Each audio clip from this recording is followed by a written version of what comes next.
Hello everyone, and welcome back to Aussie ATPLs. Today we'll be diving into CASA ATPL flight planning.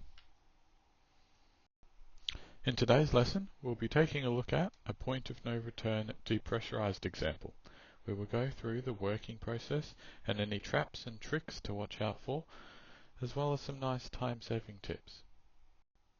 Before we get into it, if you're currently studying ATPL flight planning or any ATPL exam and are looking for some extra support, I've created a free Aussie ATPLs community where you'll get access to free practice exams, revision material and discussions with other students. Private one-on-one tutoring is available, although numbers are extremely limited. If any of that interests you, the links are in the description below, so join the community today. Today I'm going to be showing you a fully worked point of no return depressurized example. This type of question is a standard 5-mark question worth about 10% of your total score, so it's very important that we get this right. Unlike other questions in your exam, 5-mark questions are not multiple choice. They're type in responses, often asking for a distance in nautical miles or fuel in kilograms. This is an example I've created. If you're a good way into your studies, feel free to pause the video now and complete the question, then watch the working out to see how you've gone. If you're following along, I would suggest taking a photo so you can refer back to this as we go. The route we have here is Sydney to Norfolk Island via Bravo 450. You'll note we are given a current position in our position report. This is where our flight plan will start from. First, I'd like to start with what the question is asking us. In this case, we want to find out what the point along our track to Norfolk Island can we suffer a depressurization event and safely return to Sydney. Firstly, let's find the route on our ERC-HI charts. If you have your ERC-HI charts with you, open up number 5. I've highlighted the route here. Our current position is a barb, circled here. I've also circled Lord Howe Island, as we will use this as our reference point to calculate our P&R from. The information we need off this chart here is our magnetic tracks at the start of each sector, our distances, which is circled in the middle, and magnetic variation, which is the dotted green lines. This is how I suggest laying out your working for a question like this. It gives you a visual representation of the plane's flight path and helps you stay on track with each step along the way. We can already find the distance from a barb to Lord Howe Island, so we can enter that now. Our goal here is to find the distance at which point the point of no return depressurized sits out there. To do this, we'll have a few simple steps. First, find our flight fuel, which is how much fuel we can burn before cutting into our reserves. Next, we'll find how much fuel we're going to burn from a barb to Lord Howe Island on the way out at flight level 330, our normal cruise. Then find how much fuel and what distance it's going to take us to descend from our depressurized cruise altitude into Sydney on the way back. Next, find the fuel burn from overhead Lord Howe Island to our top of descent into Sydney. Then this will give us a gross weight overhead Lord Howe Island on the way out and on the way back. The difference between these will be our fuel in box. Then there's a few simple calculations to find out how far this fuel will take us towards Norfolk Island. Let's first get started by finding how much fuel we have at our disposal. In our question, we were given a position fix in flight, which means we must use the in-flight fuel policy, and we must use it for depressurized operations, as we'll be landing depressurized. So our final reserve is 2,250 kilos. No weather holding, no taxi shutdown, no variable reserve, and no work in progress or traffic holding either. So if we take our total fuel minus our final reserve and no other reserves, we get a flight fuel of 14,980 kilos. This is the amount of fuel that we can burn before we cut into any of our reserves. We now have our flight fuel, so let's start using it. First, we need to find how much fuel we need to get from a barb to overhead Lord Howe Island, maintaining our flight level 330 at a max schedule of 0.82. For all the cruise segments that I'll be doing, I like to first start with the wind component and ISA deviation. So in this case, we've been given a spot wind from the in-flight computer. We will always favour this over the route sector wind temperature chart until we reach a new forecast zone or change flight level. So in this one we have 55 knots at 240 degrees magnetic and a total air temperature of negative 18 degrees. We'll start with the wind, but we've got 55 knots tailwind. You can just use your whiz wheel here, pretty simple. If you head over now to page 3-98 or 99, check flight level 330, you'll be given a total air temperature there, standard total air temperature, and that will give you an ISA of +2. We always have to round to the nearest 3 degrees of ISA for our cruise calculation, so that rounds up to +3 degrees of ISA, which is what we'll use for our calculations. The next step in our cruise calculation is finding our fuel flow and ground speed. We'll start with fuel flow. So I like to start with the specific air range. I'll put them all up on screen now. These are the ones that I use. So you get a specific air range for each different cruise schedule, even the abnormal ops there as well. So you take these and you adjust them for wind, then times them by your distance, and it'll give you the fuel burn in that cruise segment. So feel free to copy these down. We'll be using two of them in today's flight plan, Mach 0.82 and the Depressurised cruise. So we've got 10 kilos and 12.5, which we'll use for our calculations. All the questions in your flight plan exam, you'll be given a Mach schedule. So in this one, we're given Mach 0.82, which gives us an estimated specific air range of 10 kilograms per air nautical mile. We must translate this for ground nautical miles, as that's what we need. So if the wind is very strong, it can affect it quite a lot. So what we'll do, we have 55 knots of tailwind, so we times that by 0.02, and that gives us 1.1. Take that from our 10, and we get 8.9 kilograms per ground nautical mile. Now we then bring it over here, we've got our distance, which is 225 nautical miles from Abarb to Lord Howe Island, and times that by our specific ground range gives us 2002 kilograms. And now that's our estimated fuel burn over the whole sector, so we want to divide that by 2, gives us 1,000, and then take that from our start of zone gross weight, which is just the gross weight that we're given in the question, and that gives us somewhere around about 77 tons. So that'll be our estimated mid-zone weight. We'll use 77 tons. You just round to the nearest ton there, and then take that into your handbook to get your exact fuel flow figures. Now we're going to find our fuel flow for our first segment. So we'll head to page 3-98 of the handbook and find flight level 330. You'll have to interpolate between 76 and 78 tons. Now do remember this is the fuel flow figure per engine, and we do have 3 of them in the Boeing 727. So after interpolation, we'll be left with 4,728 kilograms per hour. Now we must adjust this for our ISA deviation, so since we got an ISA of +3, this is why we round to the nearest 3 degrees of ISA. Per 3 degrees of ISA is +1%. So we times our fuel flow by 1.01, and they'll add 1% on, and we get a total fuel flow per hour of 4,775 kilograms per hour. Our next step is our speed. We need to find our ground speed. So to do this, I like to use the speed of sound formula, which I find a lot faster, and it's much more accurate than the whiz wheel. It gives you an exact number, as whiz wheels can have up to a 4% deviation due to the manufacturing differences that you can get between each one. However, pick whichever one you like. I got a TAS here of 479 knots. If you're interested in how the speed of sound formula works, there are details in the community. The link's down below, so just click in there and have a look, and it'll explain it all on there. I might put out a video on it as well. So with a tailwind of 55 knots, that'll give us a ground speed of 534 knots. Now we just do our distance divided by speed equals time formula, and we get 0.4213 of an hour is how long it's going to take us to travel from Abarb to Lord Howe Island. We then simply multiply this by our fuel flow and gives us a exact fuel figure for how much we're going to burn in this sector.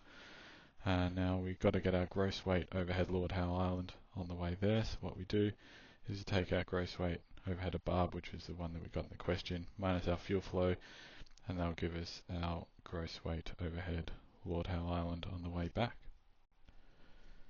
If we come back to our working page here, we can see that we have a gross weight overhead Lord Howe Island on the way out.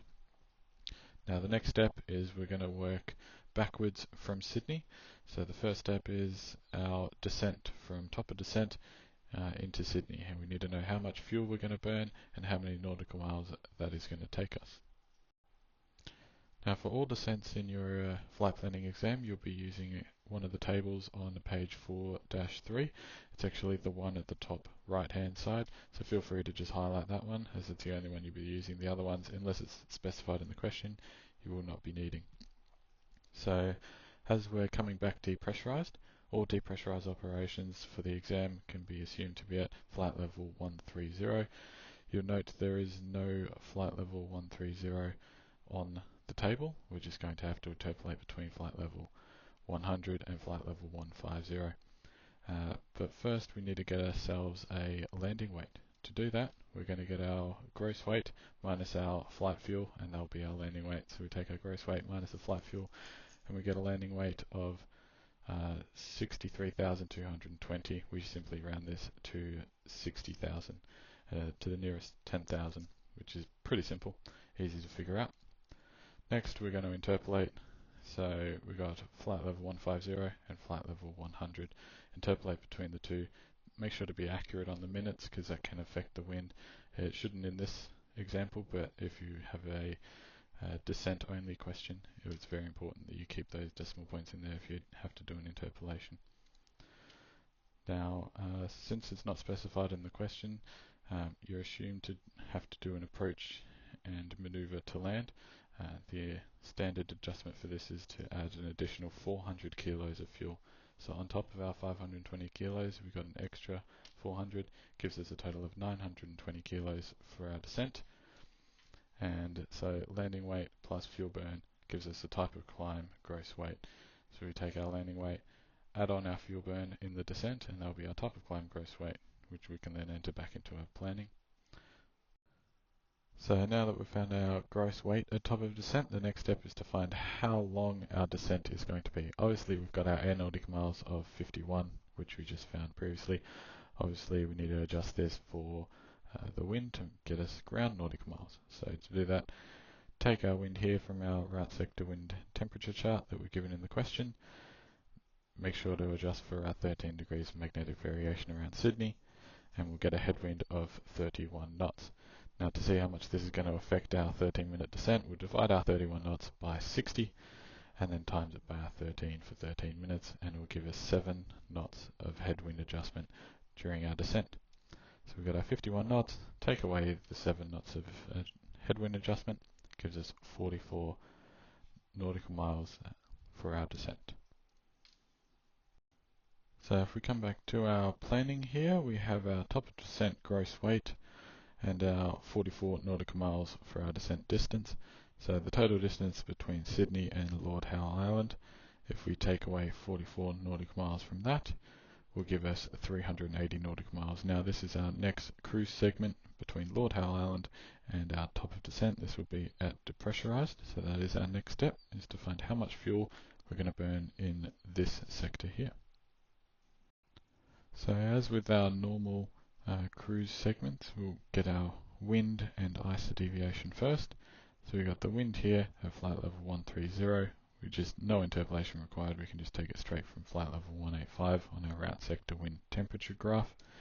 A magnetic variation of 14 degrees east gives us a headwind of 32 knots.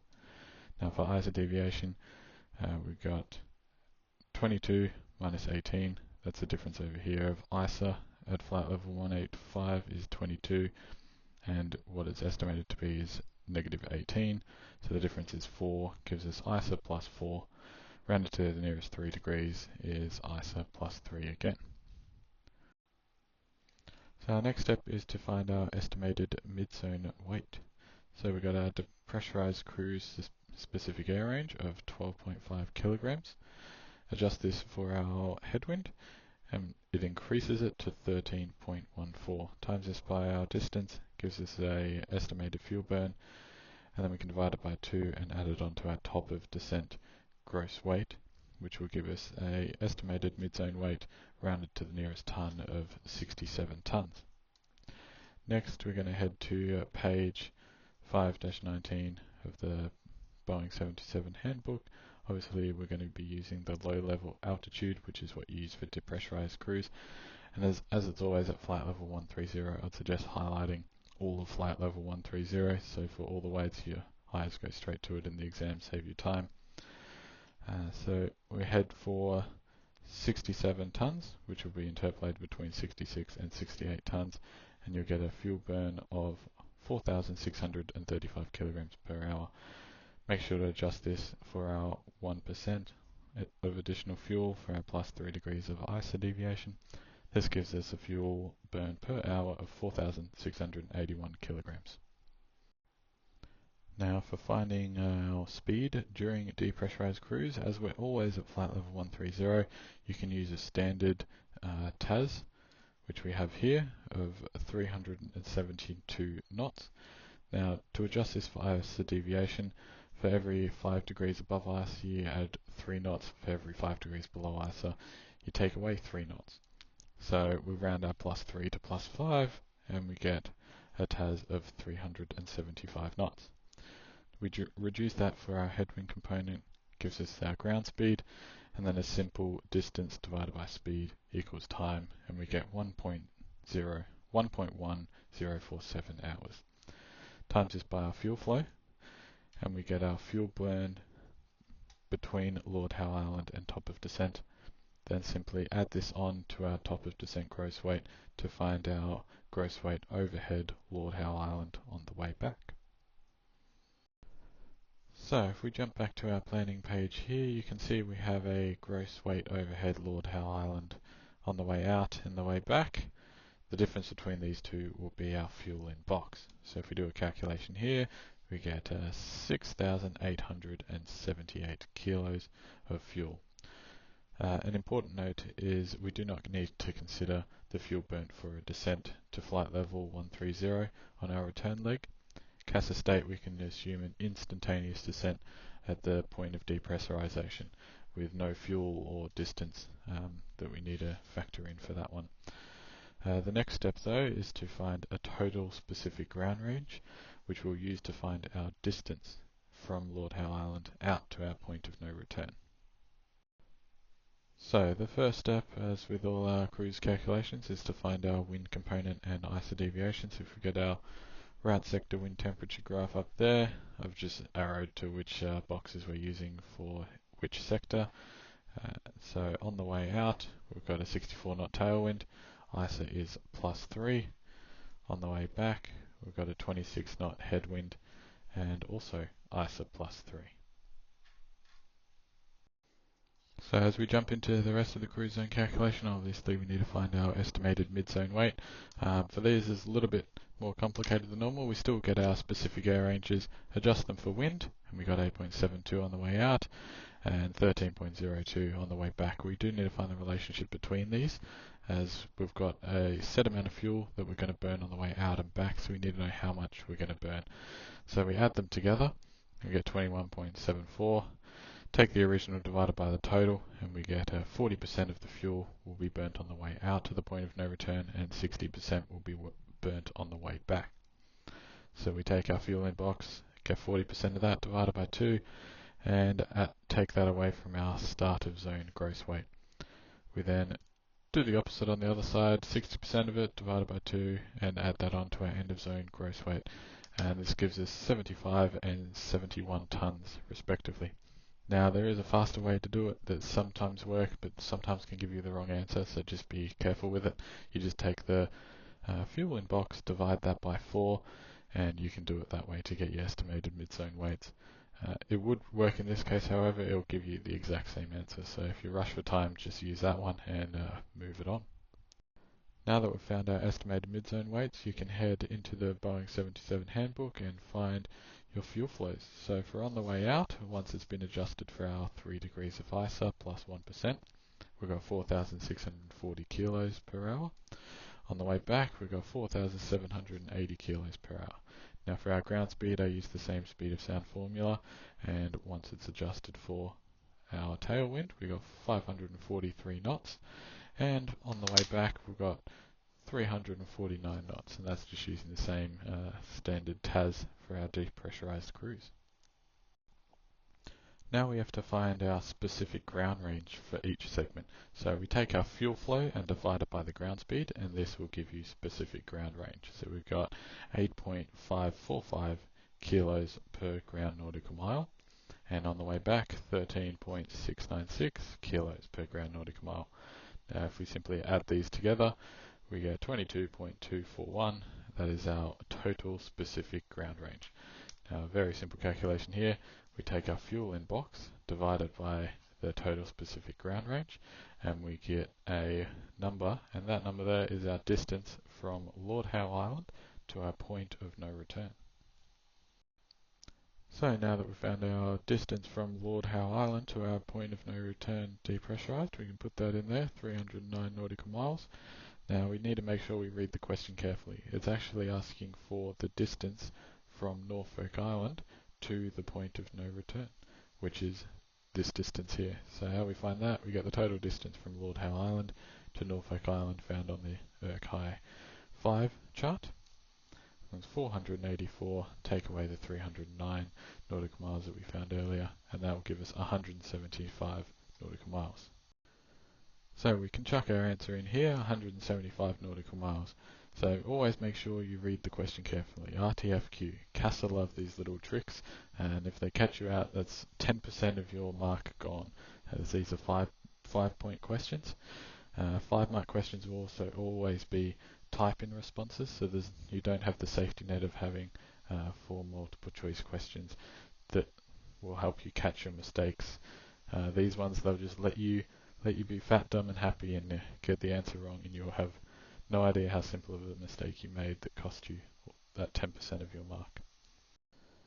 That's the end of today's video though. If you're after any extra exam prep, however, or want some practice exams you can go through, just hit the link in the description below, join the Aussie ATPLs community, it's all in there. You can ask questions to other students or people that have already sat the exams. Also let me know in the comments below what topics you want me to cover next. But thanks for watching, and good luck in your exams, and see you in the next one.